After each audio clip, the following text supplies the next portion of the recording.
Roman II fighting in Belgium by Anonymous. About 10 minutes we might have lain in the grass when we suddenly heard rifle shots in front of us. Electrified, all of us jumped up and hastened to our rifles. Then the firing of rifles that was going on at a distance of about a mile or a mile and a half began steadily to increase in volume. We set in motion immediately. The expression and the behavior of the soldiers betrayed that something was agitating their mind, that an emotion had taken possession of them which they could not master and had never experienced before. On myself I could observe a great restlessness. Fear and curiosity threw my thoughts into a wild jumble. My head was swimming, and everything seemed to press upon my heart. But I wished to conceal my fears from my comrades. I know I tried to with a will, but whether I succeeded better than my comrades, whose uneasiness I could read in their faces, I doubt very much. Though I was aware that we should be in the firing line within half an hour, I endeavored to convince myself that our participation in the fight would no longer be necessary. I clung obstinately, nay, almost convulsively to every idea that could strengthen that hope or give me consolation, that not every bullet finds its billet, that, as we had been told, most wounds in modern wars were afflicted by grazing shots, which caused PG9 slight flesh wounds. Those were some of the reiterated self-deceptions indulged in against my better knowledge, and they proved effective. It was not only that they made me in fact feel more easy. Deeply engaged in those thoughts, I had scarcely observed that we were already quite near the firing line. The bicycles at the side of the road revealed to us that the cyclist corps were engaged by the enemy. We did not know, of course, the strength of our opponents as we approached the firing line in leaps. In leaping forward, everyone bent down instinctively, whilst to our right and left and behind us the enemy's bullets could be heard striking. Yet we reached the firing line without any casualties and were heartily welcomed by our hard-pressed friends. The cyclists, too, had not yet suffered any losses. Some, it is true, had already been slightly wounded, but they could continue to participate in the fight. We were lying flat on the ground and fired in the direction indicated to us as fast as our rifles would allow. So far we had not seen our opponents. That, it seemed, was too little interesting to some of our soldiers, so they rose partly and fired in a kneeling position. 2 men of my company had to pay their curiosity with their lives. Almost at one and the same time they were shot through the head. The first victim of our group fell down forward without uttering a sound. The second threw up his arms and fell on his back. Both of them were dead instantly. Who could describe the feelings that overcome a man in the first real hail of bullets he is in? When we were leaping forward to reach the firing line, I felt no longer any fear, and seemed only to try to reach the line as quickly as possible. But when looking at the first dead PG-10 man, I was seized by a terrible horror. For minutes I was perfectly stupefied, had completely lost command over myself, and was absolutely incapable to think or act. I pressed my face and hands firmly against the ground, and then suddenly I was seized by an irrepressible excitement, took hold of my gun, and began to fire away blindly. Little after little I quieted down again somewhat, nay, I became almost quite confident as if everything was normal. Suddenly I found myself content with myself and my surroundings, and when a little later the whole line was commanded, "Leap forward, march, march," I ran forward demented like the others as if things could not be other than what they were. The order, position, followed, and we flopped down like wet bags. Firing had begun again. Our firing became more lively from minute to minute, and grew into a rolling, deafening noise. If in such an infernal noise you want to make yourself understood by your neighbour, you have to shout at him so that it hurts your throat. The effect of our firing caused our opponent to grow unsteady. His fire became weaker. The line of the enemy began to waver. Being separated from the enemy by only about 500 yards, we could observe exactly what was happening there. We saw how about half of the men opposing us were drawn back. The movement is executed by taking back every second man, whilst number 1 stays on until the retiring party has halted. We took advantage of that movement to inflict the severest losses possible on our retreating opponent. As far as we could survey the country to our right and left, we observed that the Germans were pressing forward at several points. Our company, too, received the order to advance when the enemy took back all his forces. PG-11. Our task was to cling obstinately to the heels of the retreating enemy, so as to leave him no time to collect his forces and occupy new positions. We therefore followed him in leaps with short breathing pauses, so as to prevent him in the first place from establishing himself in the village before him. We knew that otherwise we should have to engage in costly street fighting, but the Belgians did not attempt to establish themselves, but disengaged themselves from us with astonishing skill. Meanwhile we had been reinforced. Our company had been somewhat dispersed, and everybody marched with the troop he chanced to find himself with. My troop had to stay in the village to search every house systematically for soldiers that had been dispersed or hidden. During that work we noticed that the Germans were marching forward from all directions. Field artillery, machine gun sections, etc., arrived, and all of us wondered whence all of this came so quickly. There was however no time for long reflections.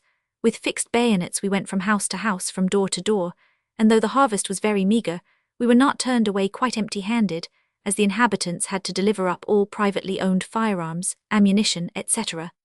The chief functionary of the village who accompanied us had to explain to every citizen that the finding of arms after the search would lead to punishment by court-martial. And court-martial means death. After another hour had passed, we were alarmed again by rifle and gun firing. A new battle had begun. Whether the artillery was in action on both sides could not be determined from the village, but the noise was loud enough, for the air was almost trembling with the PG-12 rumbling, rolling, and growling of the guns, which steadily increased in strength. The ambulance columns were bringing in the first wounded, orderly officers whizzed past us. War had begun with full intensity. Darkness was falling before we had finished searching all the houses. We dragged mattresses, sacks of straw, feather beds, whatever we could get hold of, to the public school and the church where the wounded were to be accommodated. They were put to bed as well as it could be done. Those first victims of the horrible massacre of nations were treated with touching care.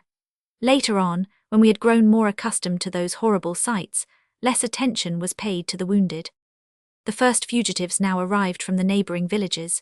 They had probably walked for many an hour, for they looked tired, absolutely exhausted. There were women, old, white-haired men and children, all mixed together, who had not been able to save anything but their poor lives. In a perambulator or a pushcart, those unfortunate beings carried away all that the brutal force of war had left them. In marked contrast to the fugitives that we had hitherto met, these people were filled with the utmost fear, shivering with fright, terror-stricken in face of the hostile world. As soon as they beheld one of us soldiers, they were seized with such a fear that they seemed to crumple up. How different they were from the inhabitants of the village in which we were, who showed themselves kind, friendly, and even obliging towards us. We tried to find out the cause of that fear, and heard that those fugitives had witnessed bitter street fighting in their village. They had experienced war, had seen their houses burnt, their simple belongings perish, PG-13, and had not yet been able to forget their streets filled with dead and wounded soldiers. It became clear to us that it was not fear alone that made these people look like the hunted quarry. It was hatred against us, the invaders who, as they had to suppose, had fallen upon them unawares, had driven them from their home. But their hatred was not only directed against us.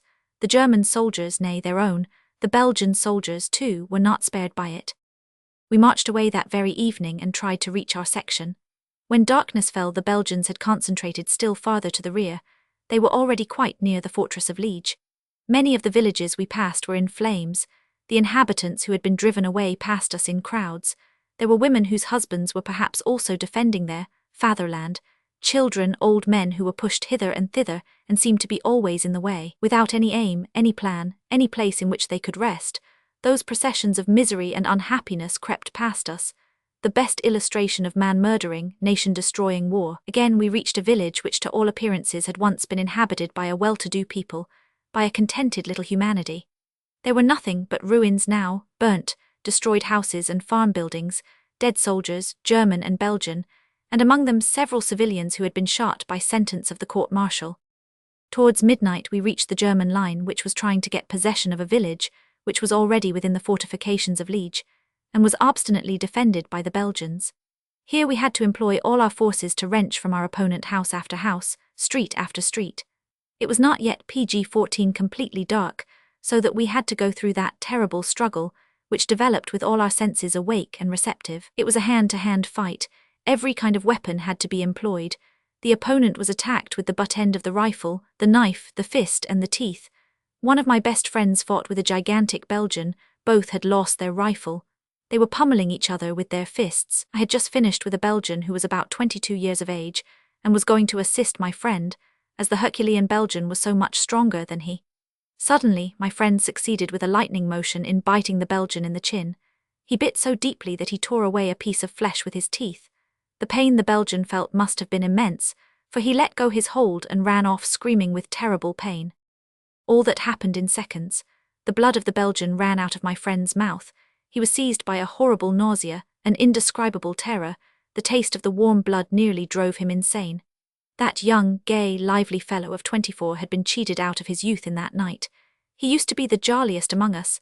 After that we could never induce him even to smile. Whilst fighting during the night, I came for the first time in touch with the butt end of a Belgian rifle.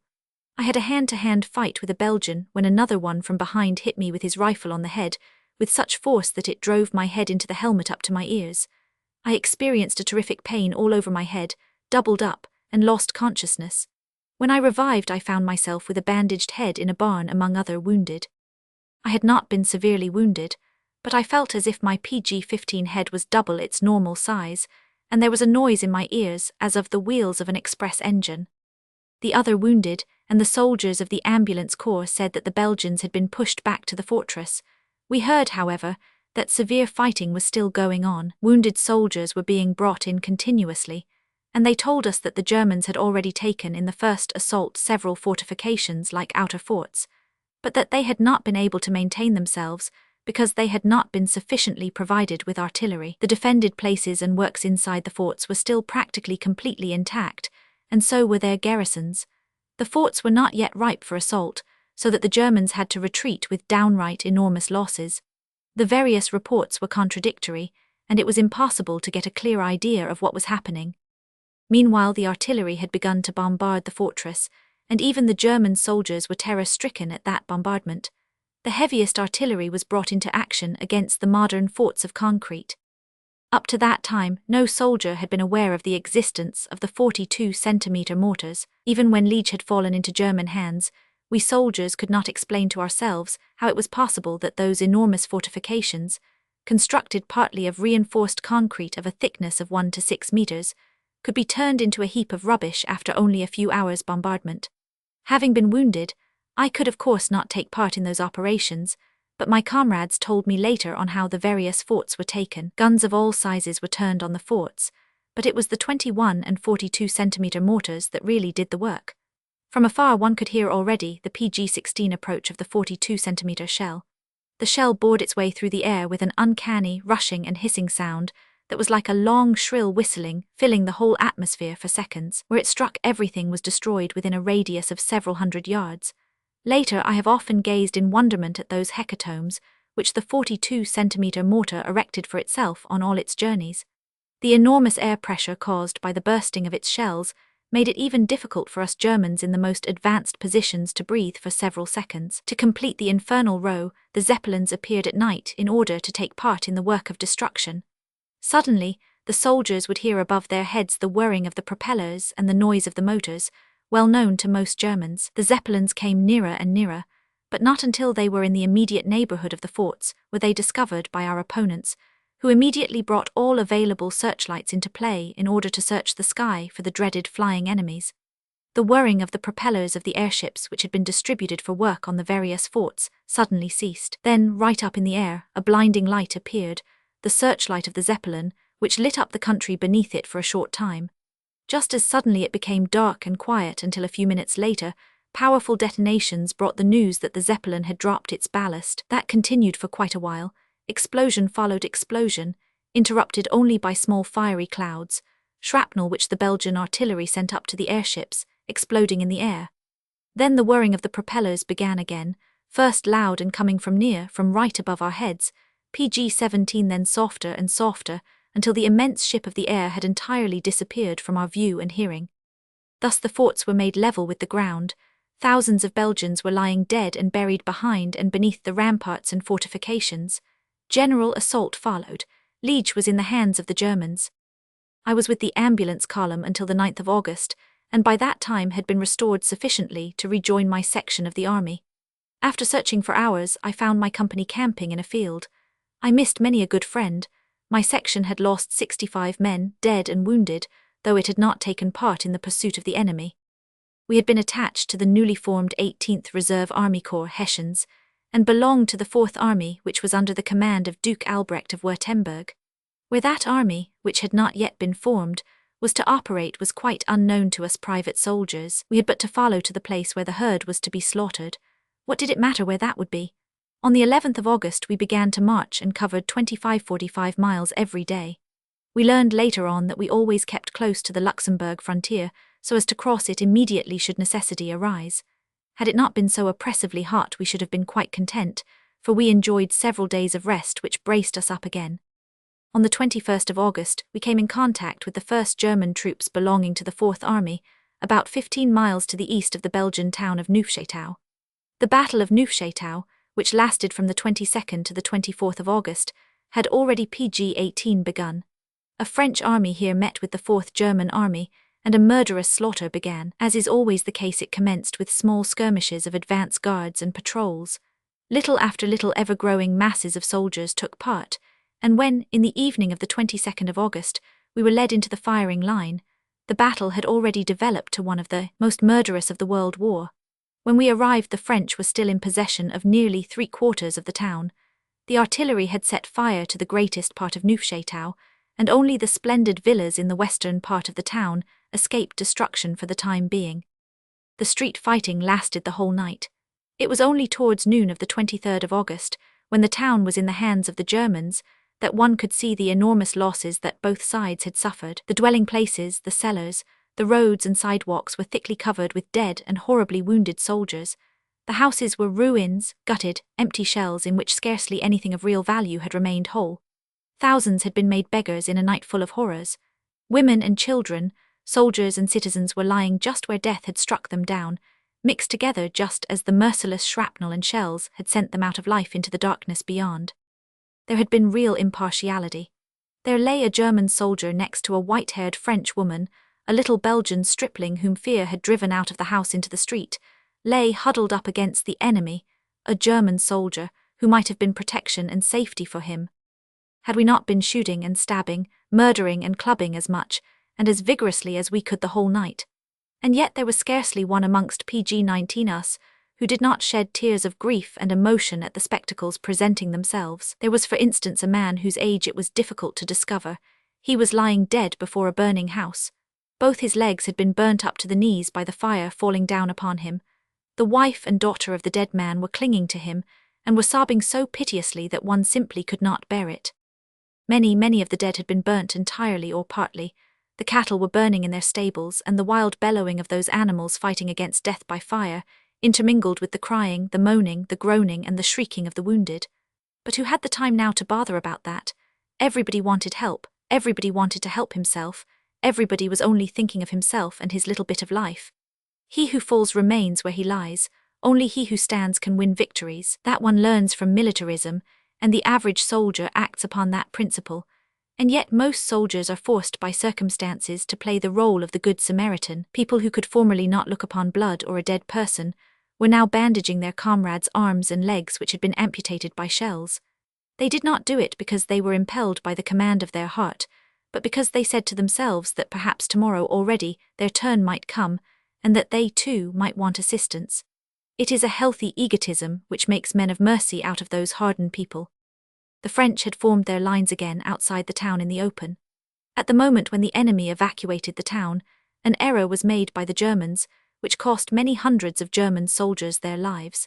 The Germans had occupied the rest of the town PG-20 with such celerity that our artillery, which was pounding that quarter, had not been informed of the changed situation, and was raining shell upon shell into our own ranks. That failure of our intelligence department caused the death of many of our comrades.